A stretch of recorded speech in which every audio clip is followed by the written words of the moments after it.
Entretien de ce jour reçoit Florent Ibenge Ikwangé, doublé de sa qualité de sélectionneur des Léopards de la République démocratique du Congo et entraîneur de l'AS Club. Il est diplômé UEFA et on le compte parmi les meilleurs techniciens de la République démocratique du Congo. Florent Ibenge, bonjour. Bonjour. C'est dur ou facile ce métier d'entraîneur? Non, il n'est pas facile. Il n'est pas facile, mais bon, je pense que c'est comme tout métier. C'est comme tout métier, il y a ses hauts et ses bas. C'est un métier avec beaucoup de passion. Ça demande des qualités préalables pour devenir entraîneur. Au-delà de cours, de la formation, qui vous d'ailleurs très cher. Je pense qu'il faut aimer ça déjà. C'est le seul préalable, aimer. Il faut aimer et puis je pense qu'il faut aimer déjà pouvoir transmettre. Les meilleurs sont ceux qui ont été joueurs avant ou ceux qui ont aimé, comme vous l'avez dit, pour devenir plus tard entraîneur. Les meilleurs dans votre catégorie, vous estimez que je pense qu'il faut être passionné. C'est pas le fait d'avoir joué et d'entraîner est complètement différent.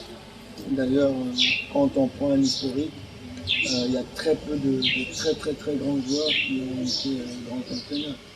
Donc c'est un métier de passion. C'est pour ça que je dis qu'il faut aimer. Il faut aimer ce métier parce qu'il n'est pas simple. Et c'est un métier avec énormément de pression. Donc on le fait malgré la pression, on le fait parce qu'on aime. Vous êtes d'une école européenne. Vous avez étudié principalement en Europe, en France. Coach Florent Ibenge, est-ce que la France, l'enseignement UEFA vous a prédisposé à entraîner en Afrique? L'une des premières choses qu'on apprend, l'une des choses qu'on apprend, je crois que ça c'était au niveau du troisième diplôme que j'ai passé, ça s'appelle l'animateur senior. On vous apprend à vous adapter. Il faut savoir s'adapter. Et quand vous restez juste sur ce que vous avez appris et vous le remettez du jour au lendemain à l'endroit où vous vous trouvez, je crois que vous vous plantez. Mais dans un système sans échelonnage, parce qu'on sait qu'un entraîneur UEFA qualifié qui va dans un club de première division bénéficie quand même d'un échelonnage. Il y a ceux qui gèrent les U17, les U19, les U20, les U23, et lui, il a l'équipe première, c'est qu'il a quand même cet échelonnage qu'il est. Mais en Afrique, on retrouve des clubs de première division qui ne sont que clubs de première division. Alors comment faire? Exactement, il faut s'adapter, il faut regarder, il faut savoir dans quel environnement on se trouve. Et à partir du moment où vous regardez, vous êtes dans cet endroit-là, vous vous engagez et vous faites avec ce que vous devez faire. Déjà, au niveau des intensités de l'entraînement, il faut savoir les moduler parce que vous ne faites pas les mêmes entraînements quand il fait chaud que quand il fait froid, quand il pleut, que quand il fait hyper sec. Donc déjà ça, il faut être capable de pouvoir doser ses entraînements en fonction aussi des conditions climatiques, en fonction des joueurs, du niveau des joueurs que vous avez. Et voilà, il faut savoir mélanger tous ces ingrédients. C'est pas le même public que vous avez. Vous ne faites pas les mêmes entraînements quand vous êtes à huis clos que quand vous êtes devant un public. Sur un terrain en sable que sur un terrain synthétique ou en herbe. Donc il y a toutes ces conditions qui font que si vous n'êtes pas modulable, vous n'y arrivez pas. Vous parlez d'adaptation, mais il n'y a pas. Vous parlez d'adaptation, mais il n'y aurait pas aussi de difficulté parce qu'en prenant un club de l'envergure de club, vous avez des joueurs qui n'ont pas été formés à jouer ce niveau-là, et avec des exigences d'un public, d'un comité qui veut être champion tout le temps, alors que votre travail, c'est de préparer d'abord ces joueurs, mais en même temps de préparer les matchs. Vous avez dit la différence, vous parlez d'Europe avec l'échelonnage, avec les 17 ans, les 19 ans.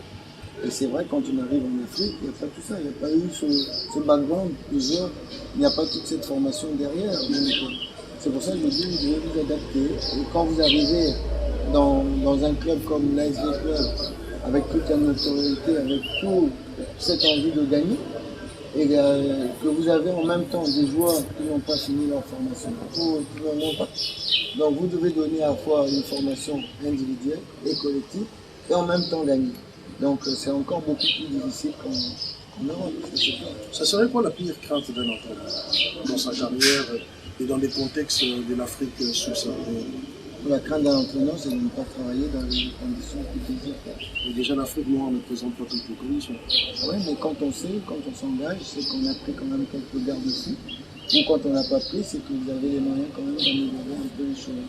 Vous parliez, c'est vraiment la catastrophe. vous parliez en même temps du public qui vient au stade pour voir un spectacle et bien entendu les résultats qui s'en suivent. Mais est-ce le principe d'un entraîneur de chercher à faire plaisir à ses publics ou plutôt on s'engage sur la voie du résultat direct, quelle que soit la manière?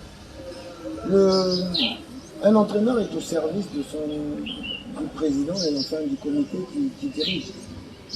Quand on vous reçoit, on vous donne des objectifs. Un entraîneur est là pour essayer de remplir les objectifs.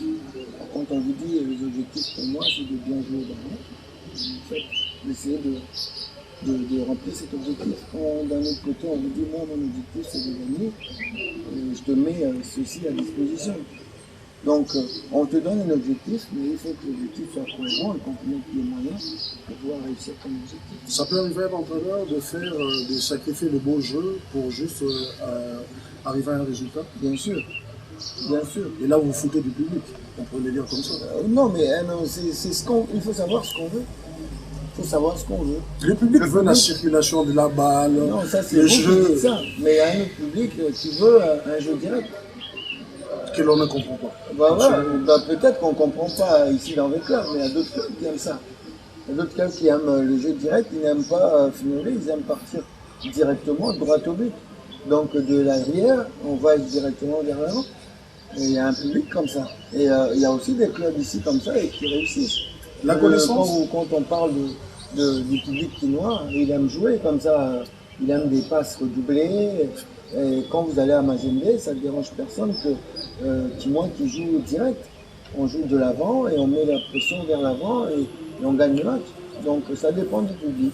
Vous avez été un peu partout. Comment vous pouvez juger dans l'ensemble du public congolais en matière de connaissances tactiques quand on sait parfois à chaque match, il suffit de ne pas passer par les milieux de terrain que tout le monde crie milieu. C'est habituel, vous entendez ça, mais comment vous jugez la capacité de ce public congolais à comprendre les jeux d'un entraîneur? C'est difficile. C'est difficile parce qu'on est ancré dans ce qui se fait depuis des lustres. C'est-à-dire que moi, quand je suis arrivé ici, je me croyais revenir en 74, ça n'avait pas beaucoup bougé. Donc il faut un 7, il faut un 11, il faut un 9, il faut un 6, un porteur de ballon et un 10. Tous ces chiffres-là, ça est ancré aussi dans la tête des joueurs. C'est ancré dans la tête des gens et des joueurs. Il vient, il te dit, coach, il a la bête à 4. Voilà. Ça signifie quoi maintenant? Expliqué à l'époque à notre ministre actuel, Excellence Denis Kambaï, quand il parlait de ça, je lui ai expliqué, je dis bon, d'accord. Mais celui qui porte le 39, il joue. C'était bien trouvé. Voilà. Donc celui qui porte le 16 ou le 18, il va jouer. Parce que le football, il s'établit sur des rôles maintenant. Voilà. Et on a beaucoup évolué, mais on reste toujours, et quand on parle à un Congolais, c'est toujours ça. Moi je joue 7. Voilà. On est resté, c'est très stéréotypé.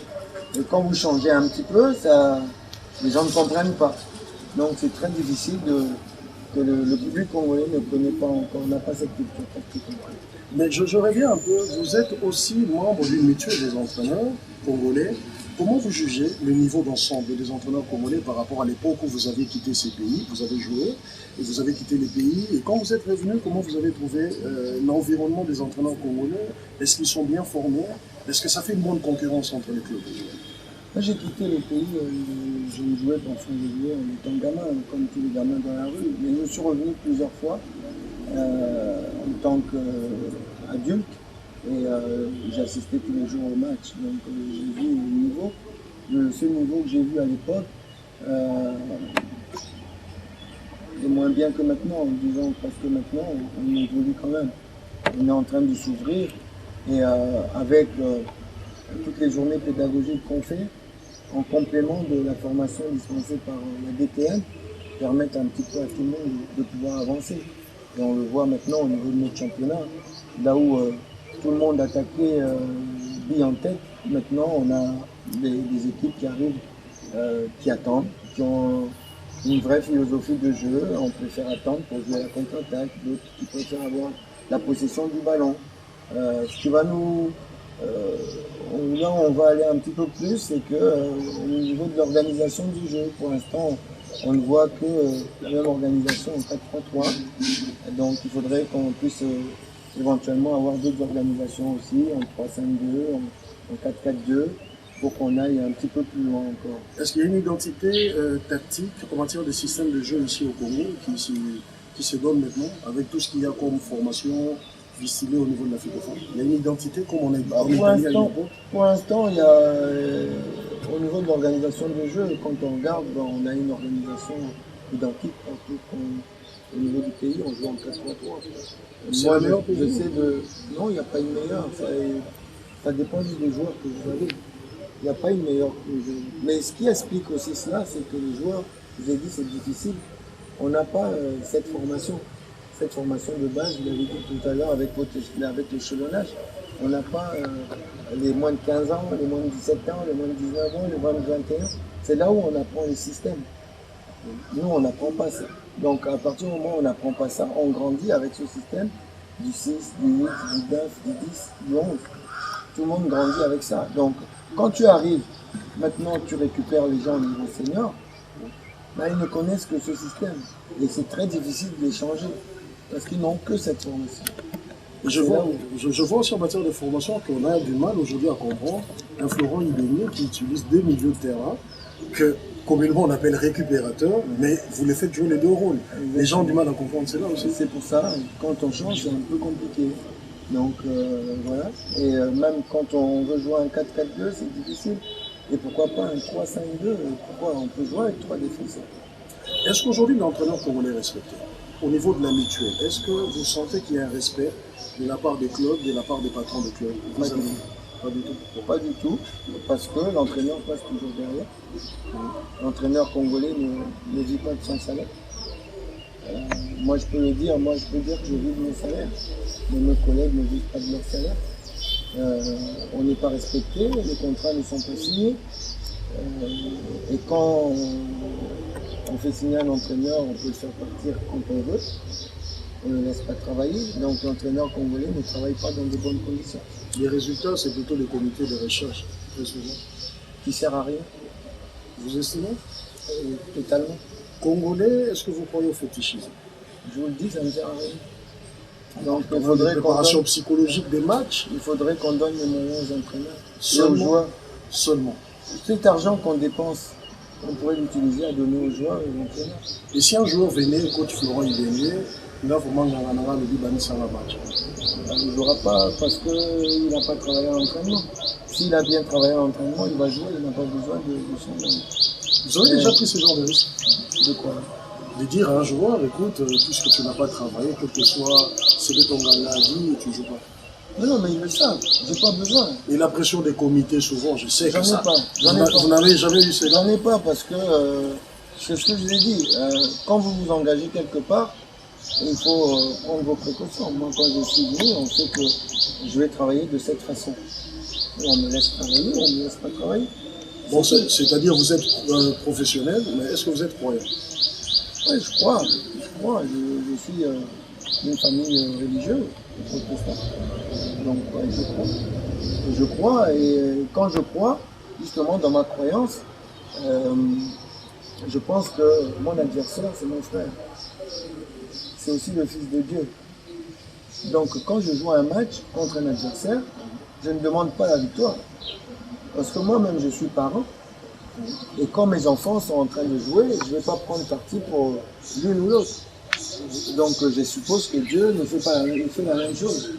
Il ne prend pas parti pour nous ou pour les autres. Il nous a donné nos capacités à travailler. On a tous des dons, il nous a donné nos capacités à travailler. Donc à toi de travailler pour mériter ce que tu as. Donc je crois au travail. Je crois au travail, mais quand je prie pour un match, je dis toujours à mes joueurs, n'oubliez pas que les gens comme qui on va jouer sont aussi les enfants de Dieu. Donc Dieu vous laisse faire votre jeu. Dieu nous laisse faire notre jeu. Donc si je pense que Dieu nous laisse faire notre jeu, je pense que le diable n'y croirait pas. Encore moins. Je reviens à cette histoire de la mutuelle des entraîneurs. Il y a quelques années où une réglementation avait imposé qu'un entraîneur qui monte sur le banc d'une équipe doit avoir un contrat. Est-ce que vous y pensez? Oui, je crois que de temps en temps, on le voit. Dernièrement, on a enlevé les entraîneurs du banc parce qu'ils n'avaient pas de contrat. Donc il faudrait qu'on se lève. C'est pour ça qu'on travaille aussi pour notre mutuelle. C'est pas non seulement pour savoir comment on doit faire une passe, comment on doit jouer à 2, à 3, mais c'est aussi pour nous défendre. défendre nos droits. Et ça, c'est important. Un entraîneur, j'en ai parlé dernièrement au président Omari, un entraîneur qui entraîne en Afrique ne doit pas gagner moins qu'un certain montant. Quel montant, par exemple? Oui, mais il faudrait qu'on mette en place le chiffre. Parce que là, maintenant, je pense que on voit, le football, c'est une passion, mais les gens se servent de ça pour s'amuser un petit peu. Moi, je dis pour s'amuser.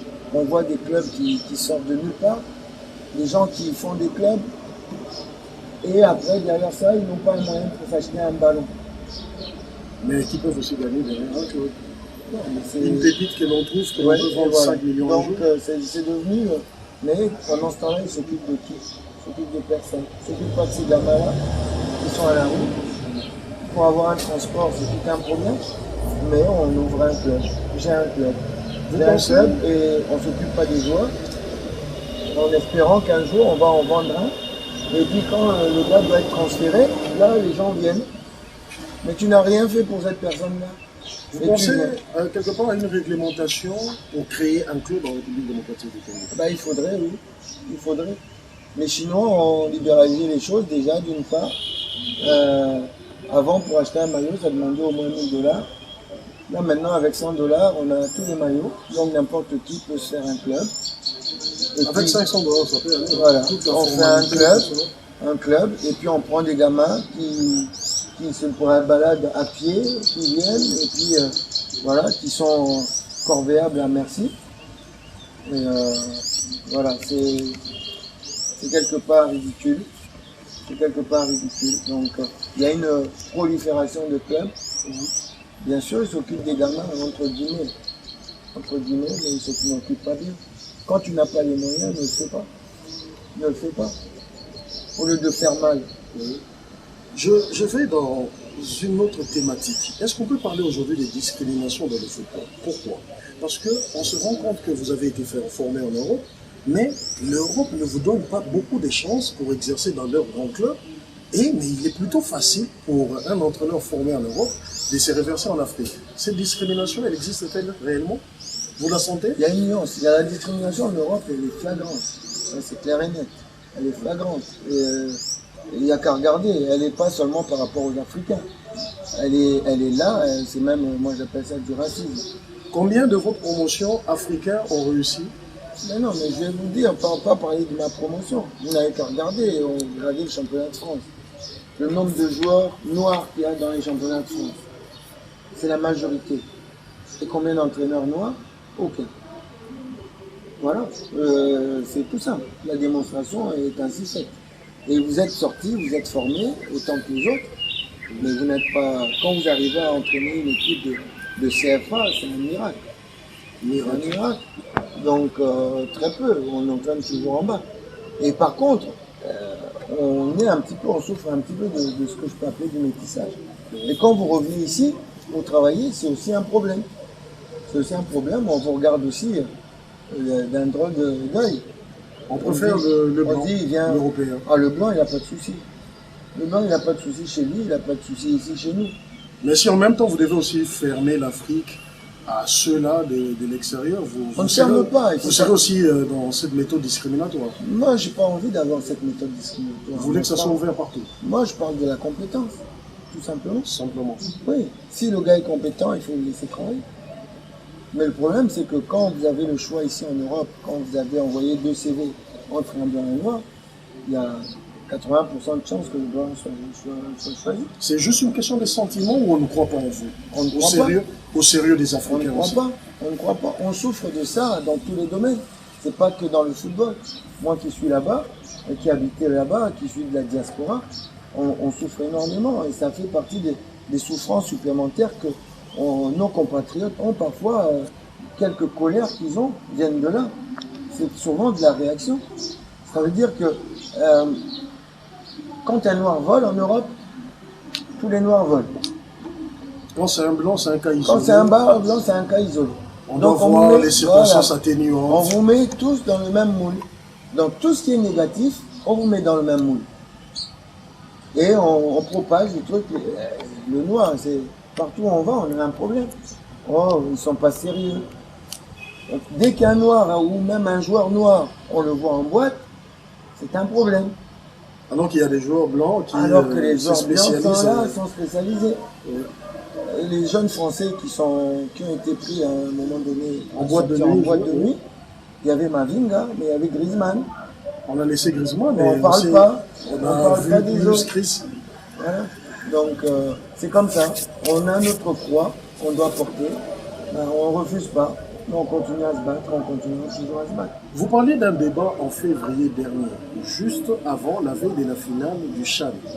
Vous vouliez, c'était une question de nos confrères des RFI, vous vouliez que les CHAN, qui est une compétition exclusivement réservée aux joueurs qui progressent dans leur pays, soit aussi une compétition réservée aux entraîneurs nationaux.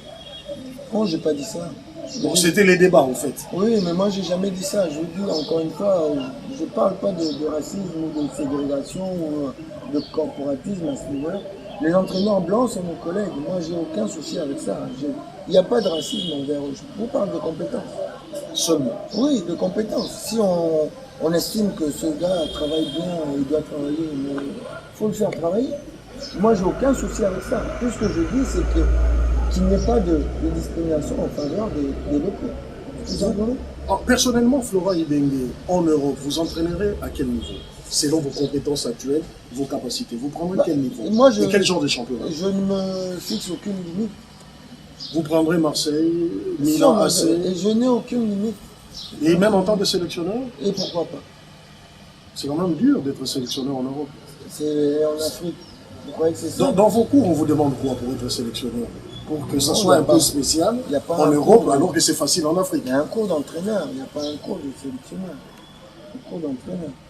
Après, sélectionneur, c'est comme vous êtes en club, vous choisissez vos joueurs. Et quand vous êtes sélectionneur, vous avez tout un panel, tout le pays, pour choisir vos joueurs. Il n'y a pas de cours de sélectionneur. Une petite question, ça coûte beaucoup pour devenir entraîneur, prendre son diplôme UEFA? C'est beaucoup d'argent. Vous avez investi combien à peu près? C'est beaucoup d'argent et... Pour qu'on se dise quel effort vous avez fait. Moi, j'aimerais que vous estimiez un peu combien vous avez investi. C'est beaucoup d'argent et ça augmente chaque fois. Donc, ça a commencé en francs et ça s'est terminé en euros. Donc, je ne peux pas vous dire ça comme ça d'un coup, mais c'est coûteux. Moi, j'ai dû travailler. J'ai passé la première fois mon DEF, je ne l'ai pas eu. Et pour pouvoir l'avoir, je suis revenu 10 ans après. Donc, je n'avais pas suffisamment les moyens pour mettre de côté pour revenir. Je suis revenu 10 ans après. Vous espérez avec la sélection congolaise? Espérer? Oui. Espérer quoi? Un futur meilleur, champion d'Afrique 2017, oui, participation à la Coupe du Monde. On travaille pour ça. Moi, je suis entraîneur du Congo. Un entraîneur travaille toujours pour améliorer. Là, on a fait une canne, on a une médaille de bronze. Donc, dans l'avenir, et c'est dans l'avenir et dans la tête de tous les Congolais, il faut travailler pour amener autre chose qu'une médaille de bronze. Alors, ça sera avec moi, ça sera avec un autre, peu importe.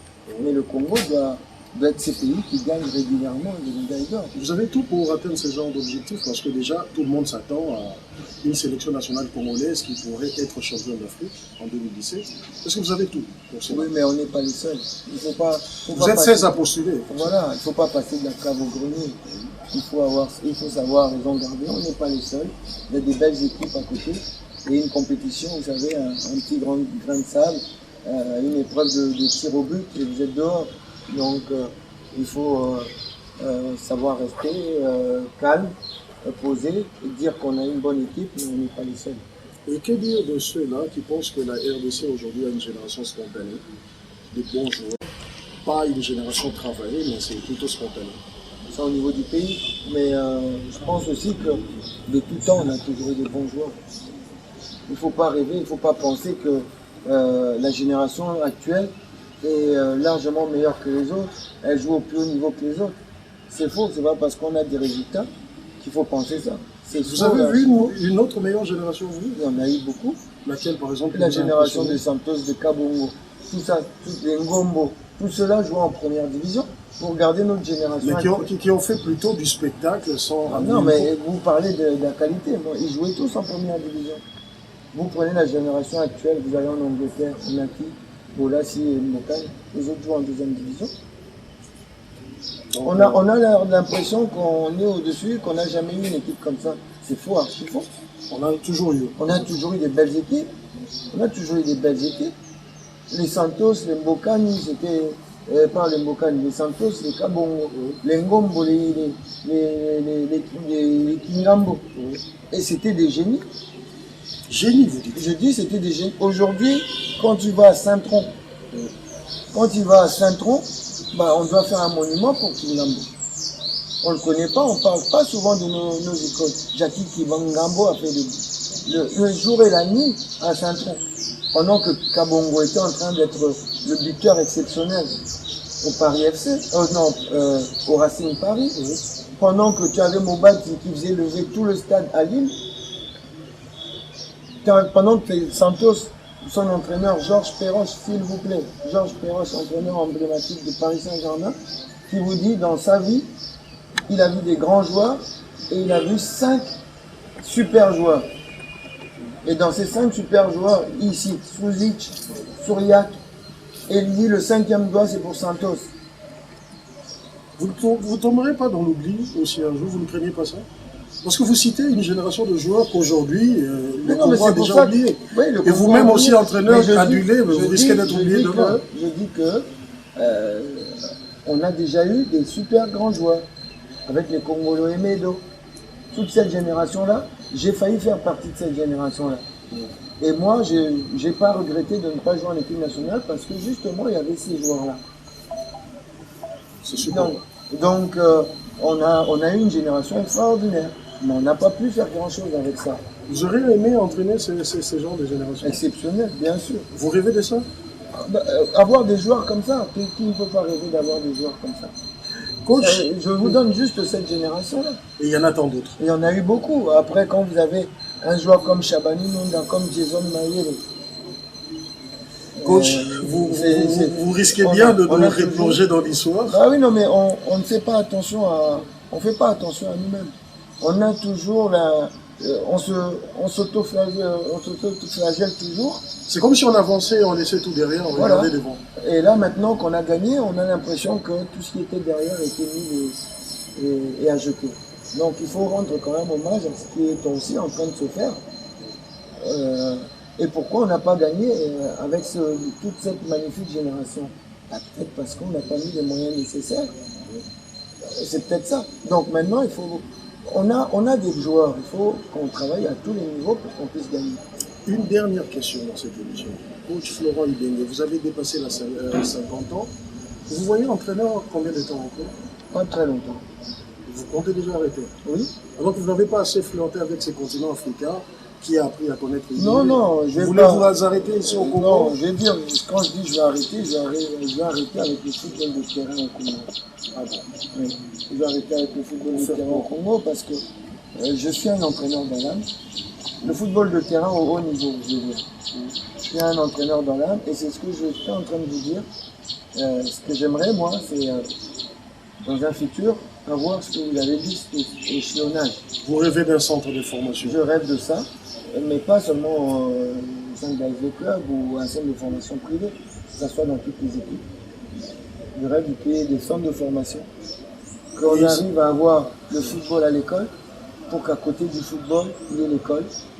C'est pas antagoniste, au contraire, c'est complémentaire pour qu'on puisse former non seulement des bons footballeurs, mais aussi des bons messieurs qui soient des futurs ingénieurs, des futurs peintres, et pas des gens qui traînent dans la rue. Merci beaucoup. Ça, je rêve de ça. Et c'est vrai que tant que je serai sur le terrain, je ne pourrai pas m'y atteler.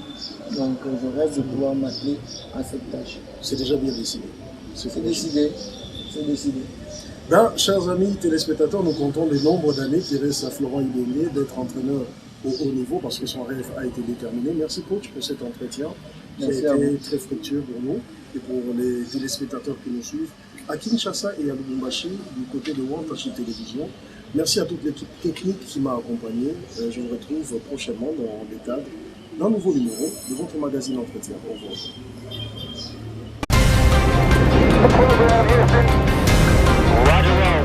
In der Nacht vor allem an den Alpen noch Schnee.